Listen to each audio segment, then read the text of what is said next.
사랑합니다. 오늘 본문에서는 예수님께서 어린아이를 만나신 후 그에 대한 말씀입니다. 오늘 본문은 저희에게도 굉장히 여러 번 또 들어보고 익숙한 말씀이기도 합니다. 먼저 본문 15절을 보시면 부모들이 자신의 아이들을 데리고 예수님께 나아와서 예수님께서 만져주시고 축복해 주시길 바라는 마음으로 자신의 자녀들을 예수님께 데리고 나아옵니다. 당시 부모들은 이런 관례와 문화를 갖고 있었습니다. 자신의 자녀들을 데리고 이제 고위 관료직이나 그때 당시 장로나 서기관에게 데리고 나와서 축복을 구하는 마음으로 데리고 나오는 것이 그때 당시의 문화와 관례가 한 가지가 있었습니다. 그런데 15절 오늘 본문 하반절을 보시면 부모들은 예수님께 자신의 자녀들이 축복을 받기 위한 마음으로 자녀들을 데리고 왔는데 제자들이 그 부모들을 꾸짖기 시작합니다. 아마도 예수님의 이 분주한 사역을 생각을 하면서 그 사람들을 꾸짖었을 것 같습니다. 그리고 당시 문화로 보면은 당시의 어린아이들은 사람으로서 사실 온전한 대접을 받지 못했습니다. 지금 이 시대야말로 너무나 우리 아이들이 귀하고 소중한 존재들로 모두가 여기고 있는데 당시 문화에서는 어린아이들은 사람으로서 취급을 받는 존재가 아니었습니다. 왜냐하면 어린아이는 스스로 할 수 있는 것도 없고 성인도 아니기 때문에 생각할 수 있는 존재도 아니라고 여겨진 그런 하찮다라는 마음과 생각을 그때 당시는 많은 사람들이 갖고 있었기 때문입니다. 그래서 예수님과 같이 위대한 선생, 이러한 분들이 어린아이를 만져주는 것은 불필요한 일이다 라고 아마 제자들이 여겼던 것 같습니다. 당시 사회에서 소외된 사람들이 예수님께 나와서 치료를 받고 회복을 얻고 사랑을 구하고 이런 모습들이 많이 있었지만 제자들에게 있어서 이 어린아이는 공감을 받지도 못하는 존재일 뿐더러 그런 대상에도 속하지 않았던 자들이었습니다. 존재 밖의 자들이 바로 이 어린아이들이었습니다. 하지만 예수님께서는 오늘 본문 16절 말씀을 보시면 이 제자들의 생각과 마음을 완전히 바꿔놓으시는 말씀을 한마디 던지십니다. 16절을 제가 읽도록 하겠습니다. 예수께서 그 어린아이들을 불러 가까이 하시고 이르시되 어린아이들이 내게 오는 것을 용납하고 금하지 말라. 하나님의 나라가 이런 자의 것이니라. 아멘. 방금 보여준 이 제자들의 행동은 예수님의 마음과 맞지 않았습니다. 반대였습니다.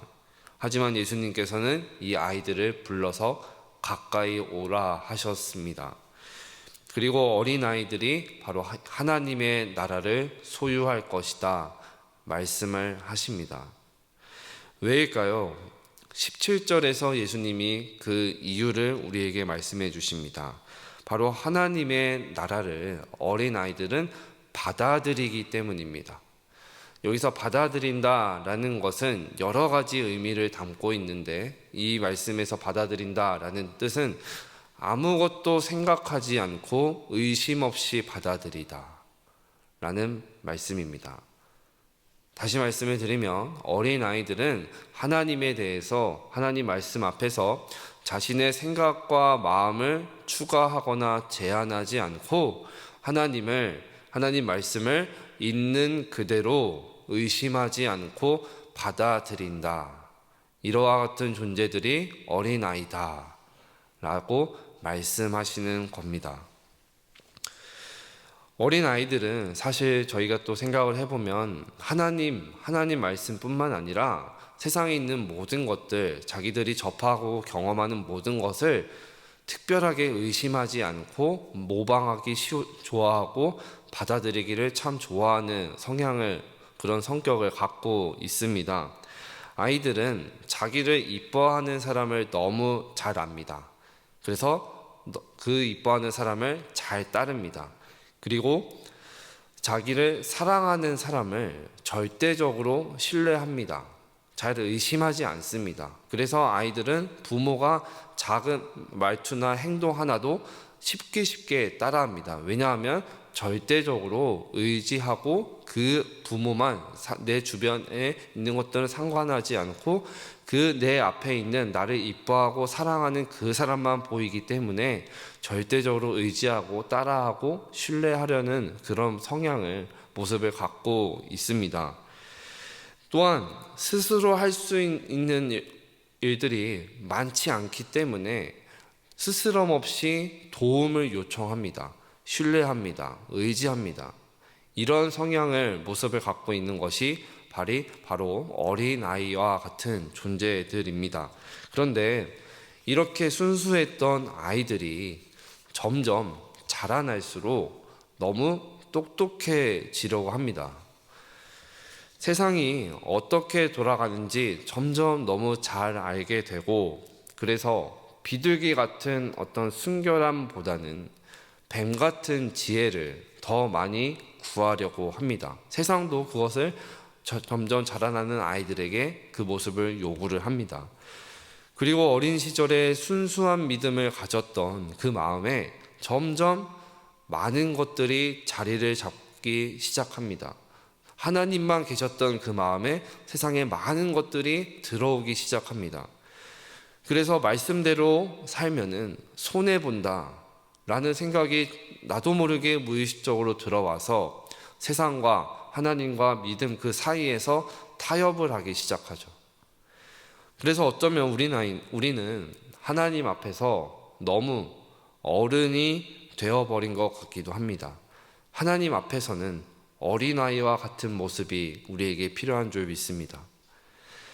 그런데 오늘 말씀을 또 유심히 보면 어린아이는 이 하나님 나라를 받아들이기 위해서 사실 자기가 한 것이 아무것도 없습니다. 스스로 한 것이 아무것도 없습니다. 예수님께서는 이 어린아이와 같은 존재가 하나님 나라의 주인이다 라고 말씀을 하셨지만, 어린아이는 지금 스스로 한 것이 없죠. 예수님께 나아온 것도 부모의 손에 이끌려서 나아온 것입니다. 그러나 하나님 나라는 이런 자의 것이다. 예수님은 말씀하셨습니다. 무엇을 말씀하고자 하시는 것일까요? 어린아이는 스스로 내세울 것도 없고 자랑할 것도 없고 아무 공로도 없는 존재입니다. 우리가 하나님 앞에서 그와 같은 자여야 한다라는 말씀입니다. 하나님 앞에서 우리는 자랑할 것도 없고요, 내세울 것도 없고 아무 공로도 없습니다. 우리가 너무 잘 알고 받아들이고 있듯이 하나부터 열까지 모든 것이 다 하나님의 은혜인 줄 믿습니다. 예수님께 나아오는 것조차도 어린아이는 스스로 하지 않았습니다. 나 안 갈래 하고 제안하지 않았습니다. 그저 부모 손에 이끌려서 나아왔습니다. 때로는 우리에게 이러한 모습, 이러한 신앙의 결단이 필요한 줄 믿습니다. 그래서 예수님께서는 이 복음을 듣고 하나님 말씀을 의심하거나 분석하기보다는 하나님을 있는 그대로 받아들이고 주님의 그 십자가의 사랑을 있는 그대로 받아들이고 순수하게 받고자 하는 그 믿음, 신앙의 모습을 우리에게 말씀하시고 가르쳐 주길 원하시는 것입니다. 다시 말씀을 드리자면 하나님 앞에서 우리는 내세울 것도 없고 자랑할 것도 없고 아무 공로도 우리는 없습니다.